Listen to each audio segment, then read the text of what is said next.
In this iPhone tutorial, we're going to show you how you can turn off that annoying iPhone is too close alert on your iPhone. If you get this message while using your iPhone and you want to turn it off, then all you have to do is to open the settings on your iPhone, and after that, we're going to hop over to the screen time section by clicking here. Maybe the phone will prompt you to enter your screen time passcode in order to open these settings, so just do that, because we will need to open this section in order to turn off that annoying feature.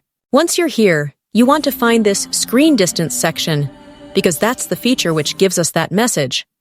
So in order to turn off that iPhone is too close alert, just turn this off or disable screen distance, and then you can enjoy using your phone without those interruptions. But a little disclaimer. The goal of this screen distance feature is to reduce eye strain and the potential risk of nearsightedness, especially for children who tend to hold devices closer to their eyes. So I wouldn't recommend turning this off, because it can prevent the risk of eye strain and many other problems which using the phone too close to your eyes can cause. So that's it for this video, everyone. Thanks for watching this video, and I'll see you soon.